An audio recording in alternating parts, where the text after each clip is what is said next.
All right, so today's video is going to be a little bit different than my normal one, but it should give you some useful background, at least I hope it would, into my story. So let's just get right into it. A subscriber on my channel, I'm going to try to say his name correctly, but I'm probably going to butcher it, but it looks like it's Benny Bro C69, asked me if I had any videos that show how I got to $1 million. And I basically said, no, I don't. But I'm happy to make one. So this is the result of that comment.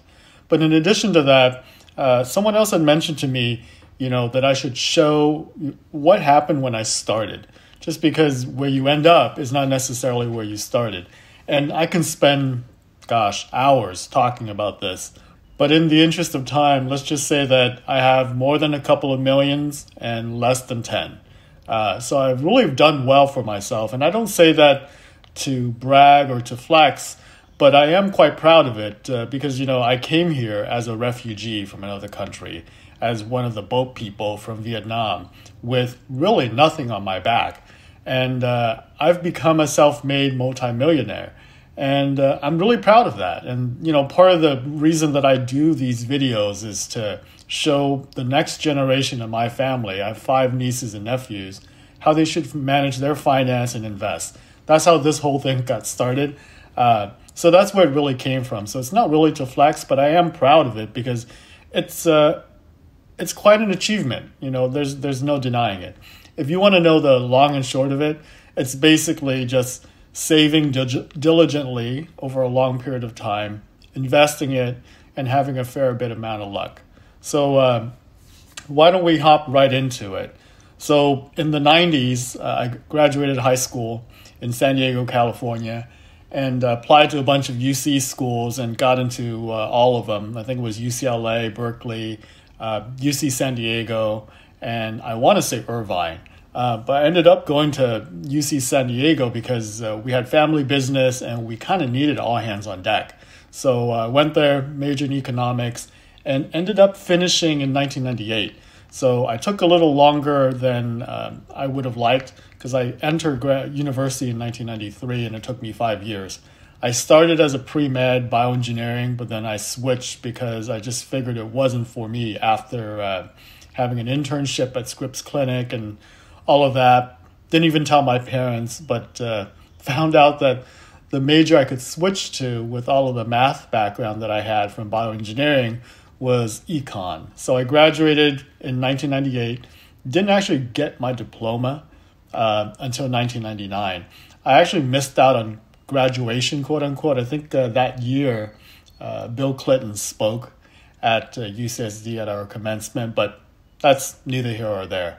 But quickly went to find out that, an econ degree in the late 90s, early 2000s, if you wanted to be an economist, wasn't paying much. I mean, if I had to guess, I think it was like in the low 20s, as a junior economist at most places. And it's like, this is ridiculous. So I ended up at a school district of all places, which was Poway Unified, which is just north of San Diego City. Ended up doing network administration. It was Novell NetWare 3.1, all that jazz. I mean, this is pre-internet. Internet was just kind of like getting a foothold. I know that we had Yahoo and all of this stuff. And at the same time, I was getting my credential to be a 5th grade teacher. That was my whole goal. So I'm going to show you something from, 24 years now? I'll try to black out some of the stuff here because, I don't want to share too much. I mean, I'm sharing quite a bit already, but, I got to hold back some things. But here's a copy of my Social Security statement that was issued in 2000. And I don't have a better version of this. This is when they mailed it out. So I scanned it in. But, it's a 4-page thing. I remember you opening it and, it's like a little fold over thing. But anyways, on one of the pages is my earnings records. I think it's page 3. And this is my earnings record, for up to 1989. So the statement was issued in 2000, but it was covering up to 1999. And you can see that 1999 was my first kind of full year of employment at the school district, where I made about $28,000. That was my salary as a network admin. But $28,000 was a lot better than the 21, 22 that was being offered for a junior economist. And then before then, I had, odd jobs in high school and, part-time jobs. And even in college, I took a couple of part-time jobs here or there, but they weren't earning much. But that was really the start of my quote-unquote career, 1999. And at the time, that was a lot of money because I basically lived at home. I didn't move into my own place until about 2.5 years later. So I lived at home, drove to work, really only had to pay for gas and maintenance on my vehicle. That was basically it. Everything else, meals, laundry, was covered by my parents. Those first 2.5, almost 3 years, I had a lot of disposable income. So I saved, and it became a habit. And I saved because, I grew up with nothing. I was poor and definitely did not want to be poor.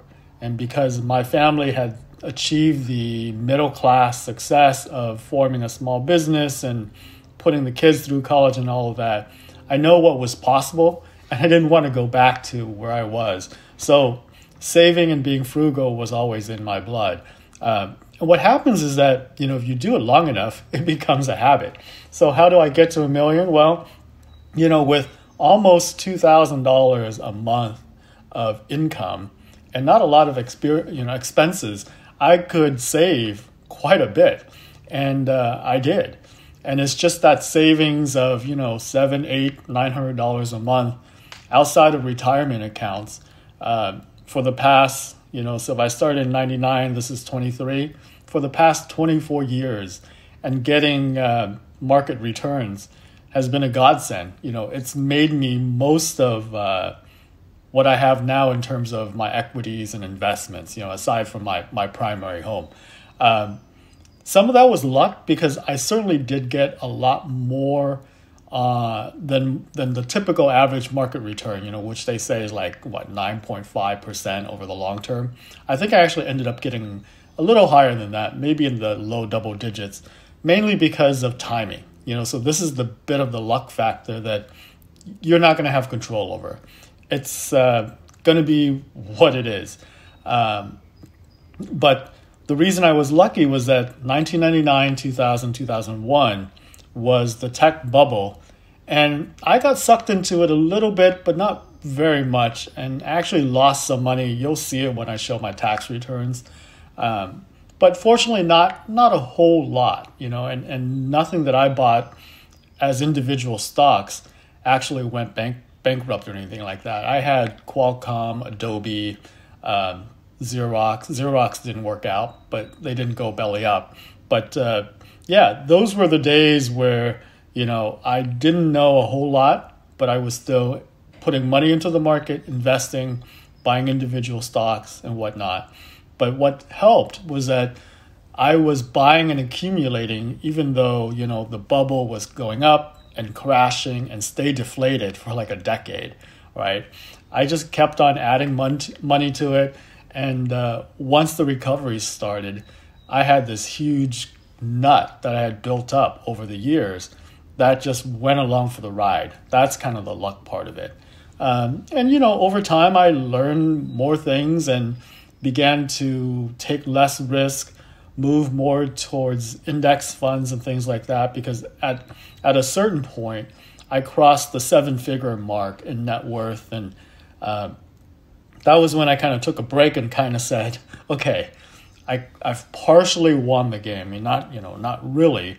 I need quite a bit more to have a comfortable, financially independent life. But I've essentially, won part of the game, and it was time to protect what I've earned. So I started shifting, and I've continued to do that shift over the last couple of years, and this is how I ended up with my current allocation. But if you were to look at my taxes in 1999,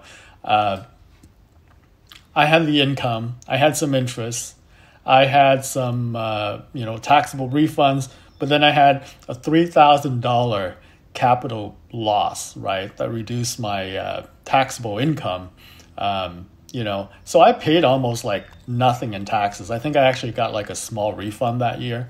So I had a lot of disposable income, and I was able to just save a lot. And even when I bought my house in late 2001, was 3 doors down the street from my parents on the other side of the street.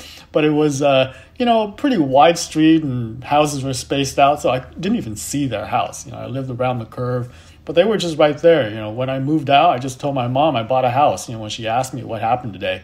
And that was kind of it. For a little bit, I was house poor after buying the house, but it was $270,000 in San Diego in 2001. This was after the 9/11 attack, a couple months after. My main motivation, it wasn't even financial. It was more about, trying to do my part to help the economy recover and all that. There was a first-time home buyer program back then from HUD, where, you can put down 3%. I mean, you had PMI and all that, but 3% of 270 was a little less than 10 grand. I had that money, and I bought the house.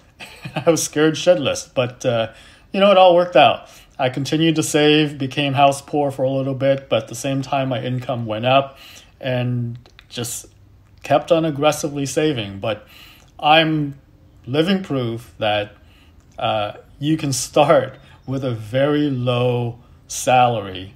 And if you do the right things and take advantage of your situation, it can work out. Is it harder today? Probably. It's hard for me to say, what millennials and Gen Zers are going through, because I'm not in their shoes. I can't, I can't speak to that. I just know what I went through. And on a salary of 28 grand, that wasn't much, but I was helped because I didn't have a lot of expenses, and had the frugal mindset, and didn't really let my lifestyle creep up with my income. I did spend more and enjoy life while I'm young, but not to the extent that you see out on Instagram and YouTube and whatnot. Anyways, bottom line, it's just steady savings, investing it over a long period of time, and letting the power of compounding do its magic. That's the long and short of it. But I hope you get some additional background out of this video. And if you're just starting out, maybe it gives you some inspiration on to continue, I guess. So anyways, thanks for checking out my videos, and like them. Please subscribe. I'll do another video on why I ask people to do this. I'm not like a famous YouTuber. I mean, I have like, 2,000 subscribers. But surprisingly, I get like $10-15 a month from people watching my videos. So I'll take it, even though I'm doing well financially, I can't pass up a good opportunity. So thanks for watching, and I'll catch you on the next video. Later.